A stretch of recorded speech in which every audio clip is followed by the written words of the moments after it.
Buenas tardes, bienvenidos a nuestro podcast de hoy. Hablaremos sobre 5 palabras japonesas que describen la cultura de este país, mostrando los cambios que ha tenido la sociedad. Y Moe Katawada, nuestra invitada, hablará un poco desde su percepción personal como mujer japonesa de estas palabras.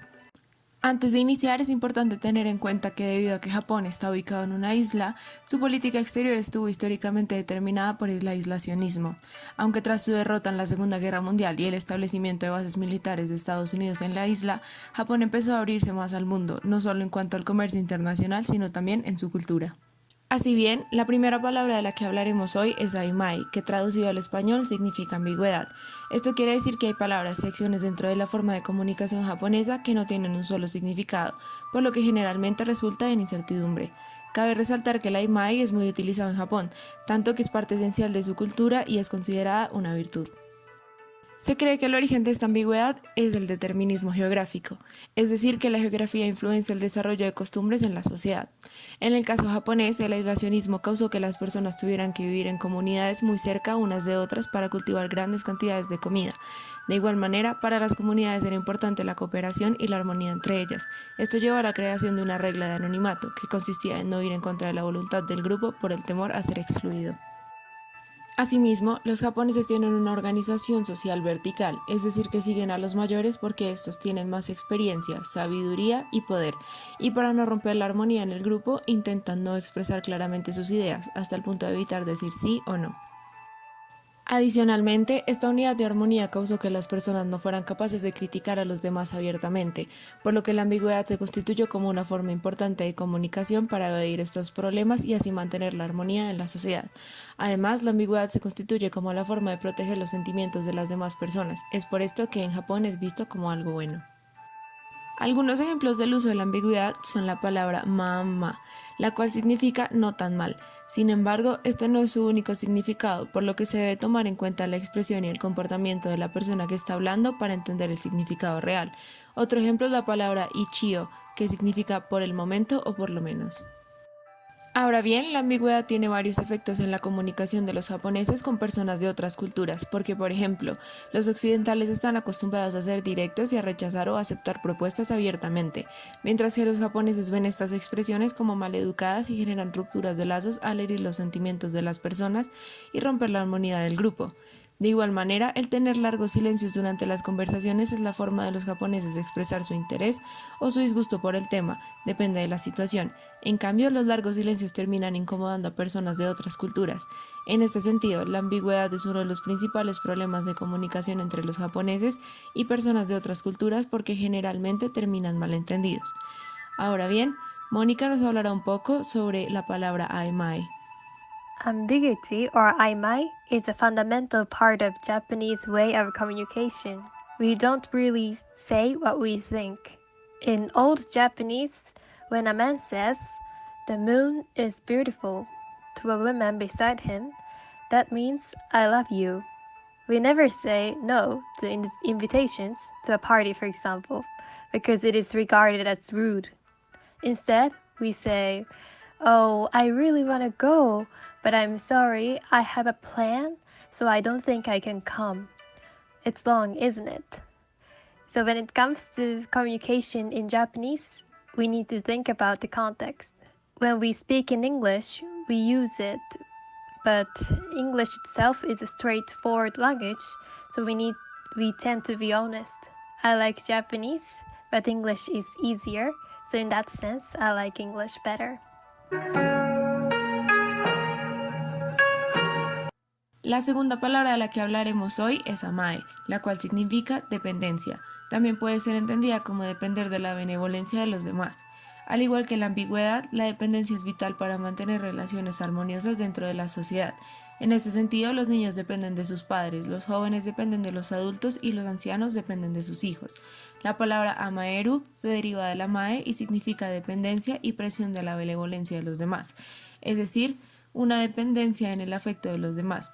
Estas dos palabras tienen como origen la relación madre e hijo, pues los niños tienen el deseo de ser amados y no quieren separarse del calor y el amor de su madre. Sin embargo, la palabra mae también puede describir las relaciones entre adultos, puesto que este tipo de dependencias son comunes en la sociedad japonesa. como por ejemplo las relaciones maritales, profesor-estudiante y doctor-paciente. Teniendo en cuenta esto, cabe mencionar que existen tres formas de relacionarse en la sociedad japonesa. Existe el círculo interno, zona intermedia y círculo externo. Sin embargo, las mayores distinciones se hacen entre el círculo interno y el externo, y existen distintas formas de comportarse dependiendo de en qué círculo se encuentra la persona con la que se está relacionando. Por ejemplo, la comunicación con personas del círculo interno tiende a llevar menos silencios y menos ambigüedad, pero una persona del círculo externo generalmente es alguien de mayor rango, por lo que hay que guardar más respeto. Cabe preguntarse, ¿por qué el concepto amae solo está presente en la sociedad japonesa si las situaciones de dependencia que ellos plantean están presentes en todas las sociedades? La dependencia fue una parte fundamental para mantener la solidaridad de grupo, característica importante para Japón desde sus inicios. Esto también explica la imposibilidad de los japoneses de decir no, pues sus relaciones están basadas en amae, por lo que son inestables al tener mayores posibilidades de romper lazos. A continuación, Moeka nos hablará un poco más sobre esta palabra. We use the word amae very often in our daily lives. Our society is not individualistic like Western countries, but based on the relationships with other people. So I'll give you two examples that are interesting in frequent occasions that we use the word amae. First of all, when you see someone is procrastinating, the person is showing amae behavior. It's because there is something that he has to do, but he is depending on someone else in society to do that. So that's why you use amae. Second one is the relationship between boys and girls. Sometimes, if a girl shows amae behavior, attitudes to a boy, she is seen as attractive because he can regard her as someone he needs to protect, and that strengthens his masculinity between the two. So girls sometimes intentionally do my behavior. Ahora vamos a hablar de la palabra bigaku, que hace referencia al sentido de belleza en Japón. Es importante resaltar que el estilo de vida y la cultura japonesa se han visto influenciadas por China y Corea a lo largo de la historia, y tras la apertura de Japón después de la Segunda Guerra Mundial, su cultura empieza a transformarse hasta el punto de llegar a imitar a los occidentales. Así bien, el estilo de vida occidental ha sido aceptado y adoptado en Japón. La palabra wafuko hace referencia a la vestimenta tradicional japonesa, es decir, el kimono. Hay dos razones principales por las que el kimono ha dejado de usarse en la actualidad. La primera es que son muy incómodos y hacen que las mujeres deban moverse muy lentamente. Y la segunda es que las mujeres que usan el kimono regularmente son pertenecientes a la élite. Sin embargo, esto no significa que los kimonos hayan desaparecido de la vestimenta japonesa, sino que estos se usan para ocasiones especiales, por lo que las mujeres la mayoría del tiempo usan yofuko o ropa occidental. Ahora bien, la música tradicional japonesa o gaku se escucha únicamente en ciertas ocasiones, como lo son la celebración de Año Nuevo, omai o matrimonios y en los restaurantes elegantes. La música para los japoneses ahora es la música occidental. De igual manera, la música japonesa moderna se hace con instrumentos provenientes de Occidente. De igual manera, la pintura japonesa también ha cambiado su significado. Es decir, tradicionalmente la pintura japonesa era monocromática y se hacía con pocos trazos. Sin embargo, la noción de arte que tienen los japoneses actualmente es la de Occidente, con muchos colores y explícita. Otra de las transformaciones evidentes es la noción de belleza. Antes los japoneses no tenían un significado de lo que era bello, veían belleza en cosas distintas y la belleza se basaba en lo que sentía la persona al ver las cosas, por lo que la belleza era algo completamente subjetivo. Pero en la actualidad, debido a la apertura hacia Occidente, ese sentido de belleza ha desaparecido. A modo de una pequeña conclusión, las nuevas generaciones están enfocadas en imitar a Occidente en vez de conservar su propia cultura, y como una posible solución a este problema pueden encontrarse formas de transformar su cultura para adecuarlas al mundo moderno. Ahora escucharemos a Mónica hablando un poco sobre la música japonesa. We don't really listen to traditional Japanese music these days. Of course, I'm sure a few young people must like those music, but for example, I don't have any friend who likes it, and we never sing it karaoke, for example. But it's popular right now is pops or rock, and Japanese pop is very original, so it's popular.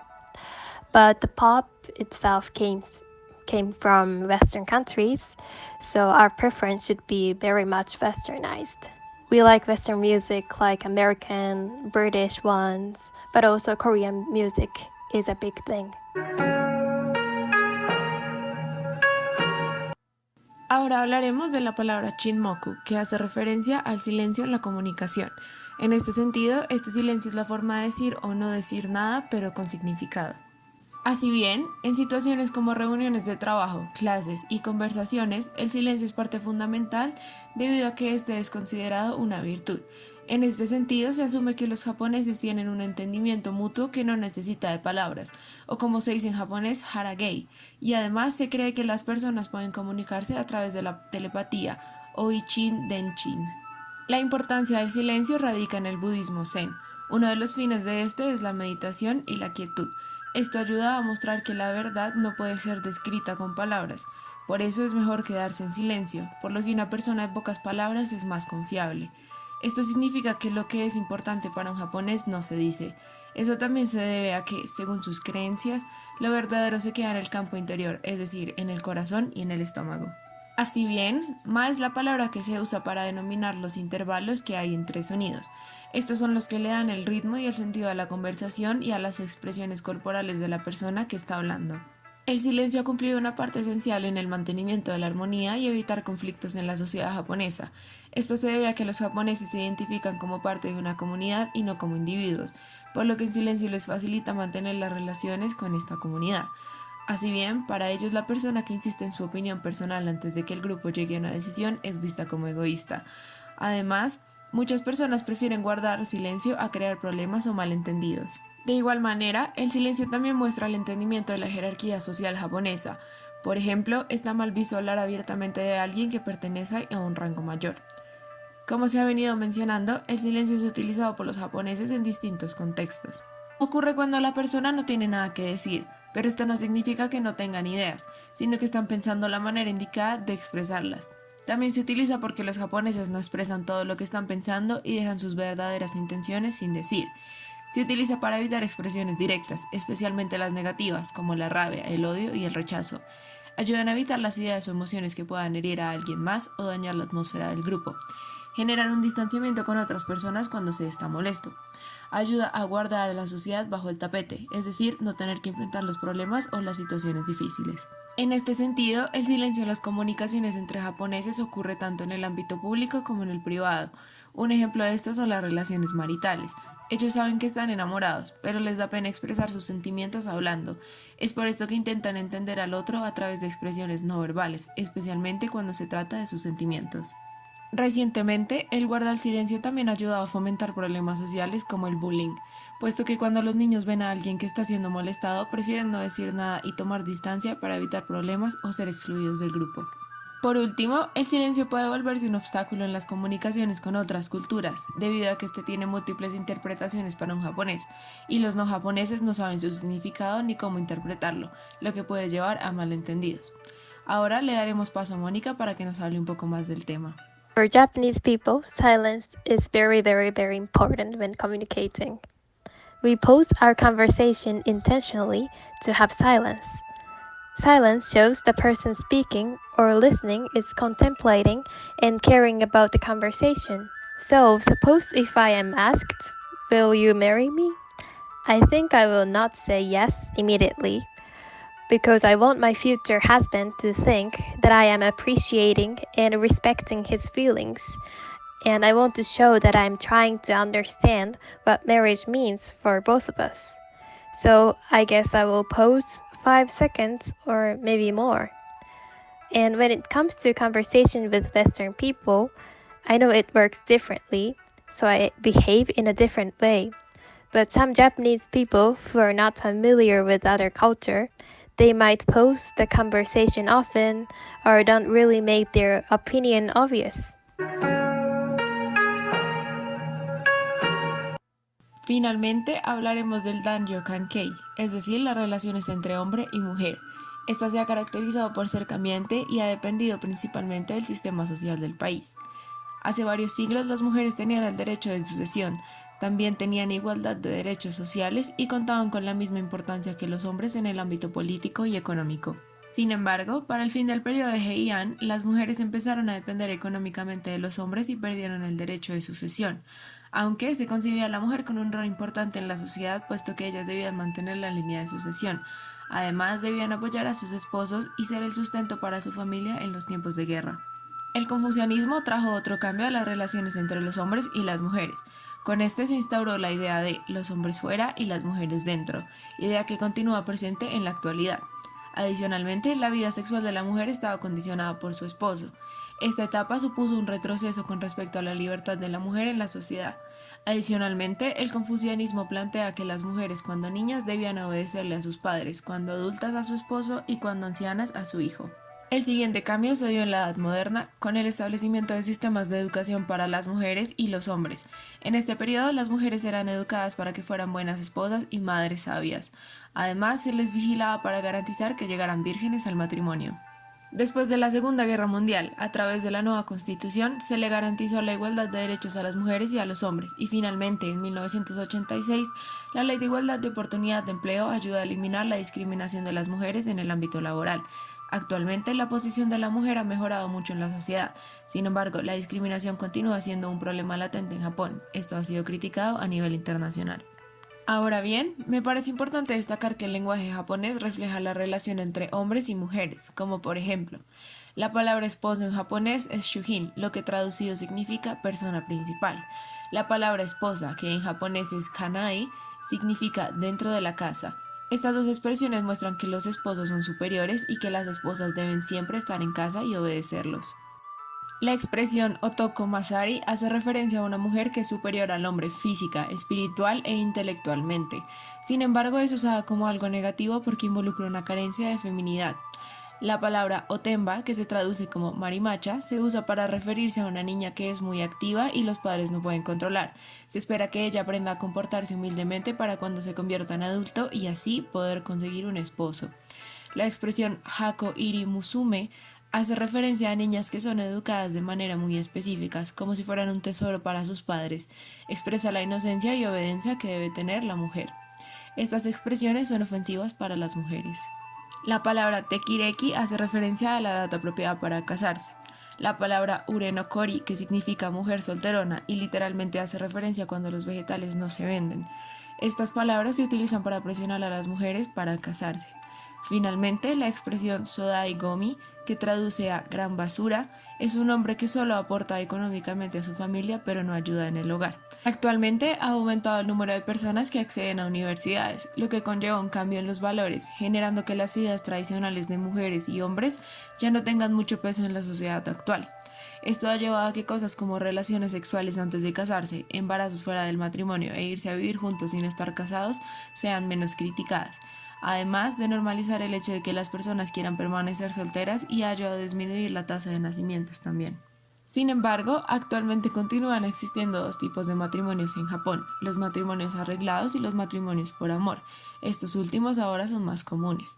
Otra de las nuevas tendencias es que las personas están eligiendo quedarse solteras principalmente porque muchas personas encuentran difícil conocer a alguien fuera de su empresa, por lo que tienen poco tiempo para ir a citas. Además, las mujeres que han estudiado una carrera casi no tienen otra opción que quedarse solteras. Por último, existe una brecha entre hombres y mujeres con respecto a la concepción que tienen del matrimonio.